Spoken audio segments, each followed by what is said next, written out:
On this episode of China Uncensored, Alibaba, I told you so! Hi, welcome to China Uncensored. I'm your host, Chris Chappell. A few months ago, I did an episode on Chinese e-commerce behemoth Alibaba. The company, which is like a megazord of Amazon, eBay, and PayPal, had the biggest ever initial public offering on a U.S. stock market last September, raising $25 billion and making founder Jack Ma briefly the richest man in Asia. At the time, I talked about some of the risks of investing in Alibaba, namely the somewhat shady shell companies known as variable interest entities that Chinese companies use so they can sell their shares on U.S. stock markets. For more on that, go here. But I also talked about the political risks for Alibaba. Like any other major Chinese company, it needs the right political patronage to succeed. And if you get in bed with the wrong people,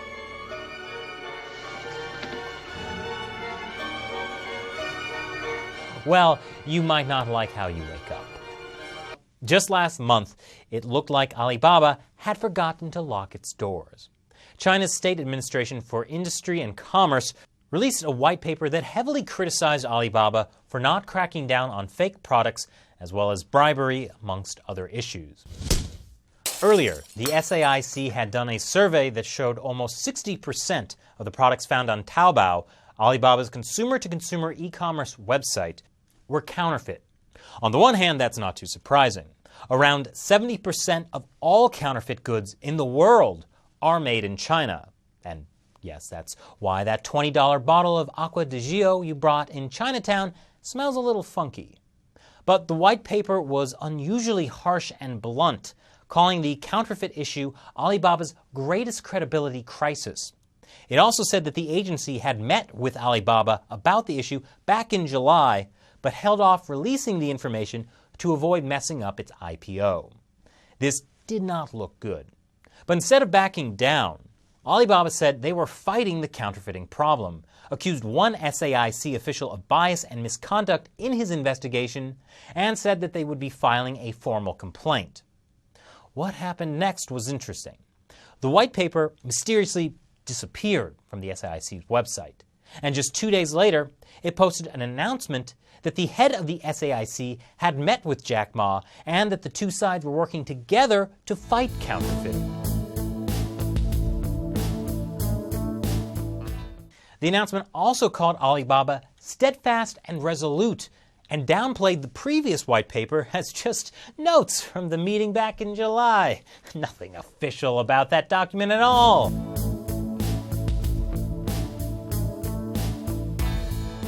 So, crisis averted, right? Alibaba is no longer in trouble with the Chinese authorities. They fought back and won. Victory lap! Not so fast. The SAIC's white paper was released right when Alibaba reported disappointing third-quarter results from last year. The two issues combined tanked Alibaba's stock prices, which dropped by 14% in 2 days, a loss of more than $30 billion. And the repercussions don't end there. Several law firms in the U.S. are filing class action lawsuits against Alibaba on behalf of investors because the company did not disclose their meeting with the SAIC in July, which happened 2 months before their IPO. That's not a huge deal because law firms apparently do this pretty often. But the U.S. Securities and Exchange Commission is now also asking Alibaba for more information on their dispute with the Chinese regulatory agency. All of this doesn't exactly inspire investor confidence. So what was really going on here? It's likely that this was a warning to Alibaba.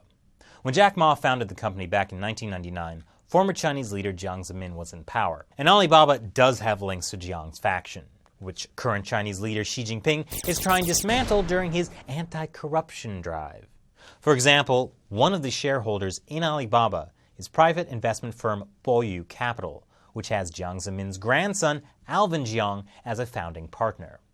The full extent of Alibaba's ties to Jiang are unclear, but according to an investigation in the New York Times, in addition to Alvin Jiang, the company does have links to investment groups headed by the relatives of other Chinese leaders, like Winston Wen, son of former Premier Wen Jiabao, He Jinlei, son of former anti-corruption official He Guoqiang, and several others. Then why did the SAIC delete the white paper and back down over their charges against Alibaba? It's possible Jack Ma still had enough political connections to get rid of the issue. Ma has always been publicly uncomfortable with the idea of mixing business and politics, saying that he objects to making political connections with Alibaba and telling his employees to be in love with the government but not marry them. That's easier said than done, though, Jack. After all those years that you and the government have been together, you don't want to even make an honest woman out of them. The truth is, no matter how much Jack Ma protests, his company won't make it without political connections. And with Xi Jinping going after companies that are linked to Jiang, Alibaba needs to cut its ties to that faction fast. For U.S. investors, this should be a wake-up call as well. If one white paper can cause this amount of trouble for Alibaba, it's time to think carefully about investing in Chinese companies. No matter how big the Chinese market looks, at the end of the day, it's still controlled by party officials, and they'll do whatever they have to achieve their political ends. Thanks for watching this episode of China Uncensored. What do you think about the Alibaba brouhaha?